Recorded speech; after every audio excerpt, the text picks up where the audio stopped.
يا واش الدراري، السلام عليكم. رجعت لكم في فيديو جديد. فيديو الدراري على واحد الري جديد لي اونتي بانو اونتي بلاك ليست. تقدر ديرو على الاكونت الاوفيسيال ديالك، واخا يكون كيف ما كان فراه امبوسيبل غادي تبانا، حيت هذا الري جديد ما كيدخلش كاع وسط الملفات الاصليه، حيت هذا الري جديد كيتكونيكت مع الملف الاصلي وكيخلي البيرفورمانس ديال الام اللي واعره بزاف. الري جديد بحجم 200 ميجا او 200 وشي حاجه بحال هكا، فراه البيرفورمانس ديال الام غادي تكون عندك شي حاجه اللي انكرويابل ديال بصح.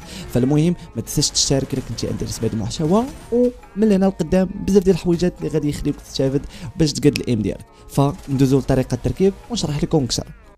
المهم الدراري كما كتشوفوا هذا هو الري جديد ديالنا. الري جديد بحجم 238 ميجا، فراه حجم اللي كبير، والبيرفورمانس ديال ام اللي غادي تكون واعره بزاف بالنسبه لهذا الحجم. فغادي تكليك على هذا الملف، دير اكسترا هير، غادي تخرج معك بلا كود بلا حتى شي حاجه. فكتمنى دير غير لايك وشارك في القناه صافي، وشي ثلاثه الكومونتير ولا كتب لي اي كومونتير باغي شي ملف من هنا قدام باش نجيبه. اوكي، هو تخرج معنا بلا كود، غنكليكي على الملف غنلقى هذا الملف ديال فري فاير. فهذا هو الري جديد اللي عامر.